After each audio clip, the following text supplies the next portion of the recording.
एक ऐसा बादशाह जिसकी फौज इतनी बड़ी थी कि जब वो चलते थे तो शहरों के शहर धूप में घुल जाते थे, जिसका गुरूर फिरौन से ज्यादा, जिसका खजाना कारून से भी भरा हुआ, और जिसका नाम सुन के बादशाहों की रातों की नींद उड़ जाती हो।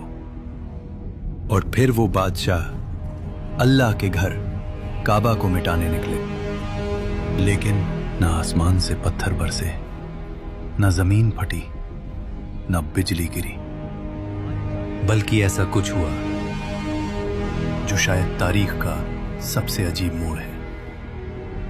वो बादशाह जो काबा को गिराने आया था, वही काबा का सबसे पहला खादिम बन गया।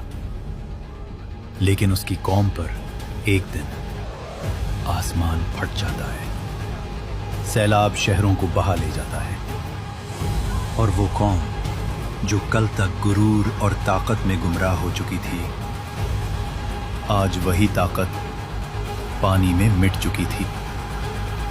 सवाल ये है, अगर बादशाह खुद ईमान ले आया था, तो फिर उसकी कौम पर ऐसा खौफनाक अजाब क्यों आया कि कुरान ने उनका नाम क़यामत तक के लिए हलाकशुदा कौमों में लिख दिया।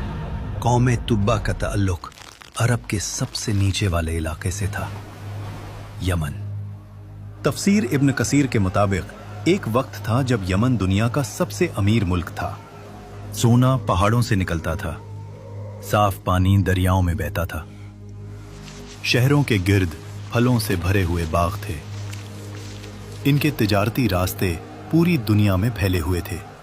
इस सल्तनत का नाम था हिमयार एम्पायर, और उनके बादशाहों का लक़ब था तुब्बा। जैसे मिस्र के बादशाह फिरौन, वैसे ही यमन के बादशाह तुब्बा। इन सब में सबसे खौफनाक, सबसे ताकतवर एक नाम उभरता है, अबू करीब असद तुब्बा अल हिमयारी। तफसीर के लफ्जों में है, इसकी फौज ऐसी थी कि अरब ने पहले कभी न देखी।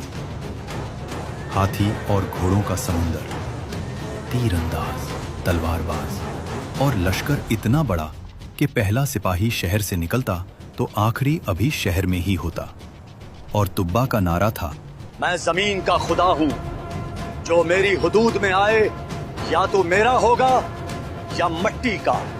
फतेह करते करते ये लश्कर पहुंचता है अरब के एक खामोश इलाके में, यथरिब। आज का मदीना। उस वक्त सिर्फ खजूर के बागात, कुछ यहूदी कबीले और एक अजीब सी सुकून वाली हवा।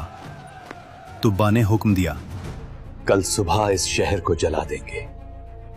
लेकिन उस रात उसके ख्वाब में एक नूरानी शख्स आता है जो कहता है, इस जमीन को छोड़ दे, यहां मेरा रसूल आने वाला है। तुब्बा घबरा कर उठता है। सुबह यथरिब के रब्बी खुद उसके दरबार में आते हैं। ऐ बादशाह, अगर तूने इस जमीन को छुआ, तेरी बादशाहत का नामो निशान मिट जाएगा। तुम मुझे धमकी दे रहे हो? मैं वो हूं जो शहरों को सांस लेने देता हूं। हम तुझे नहीं, उस नबी के रब का पैगाम सुना रहे हैं जो यहां हिजरत करेगा। तफसीर इब्न कसीर के मुताबिक ये सुनकर तुब्बा के जिस्म पर लर्जा तारी हो गया। उसने पहली बार महसूस किया कि कोई कुव्वत है जो उसके तकब्बुर से भी बड़ी है, और वो पहली दफा अपनी फौज को पीछे हटाता है। मगर शैतान अभी खामोश नहीं था। कुछ लोग तुब्बा के कान में फूंकते हैं, अरब के बीच एक घर है जिसे काबा कहते हैं। लोग वहां सोना चढ़ाते हैं। अगर हम इसे लूट लें तो अरब घुटनों पर आ जाएगा। तुब्बा मुस्कुराया। लश्कर मक्का की तरफ मुड़ता है, लेकिन जैसे ही वो हुदूद में दाखिल होता है, तफसीर के मुताबिक तुब्बा पर अचानक एक बीमारी आती है। जिस्म फूल जाता है, आंखें बाहर, जुबान सूख जाती है, सांस टूटने लगती है। फौज डर जाती है, तबीब नाकाम हो जाते हैं, जादू नाकाम, दुआ नाकाम, और फिर वही रब्बी आते हैं। सच बता, तेरे दिल में क्या था?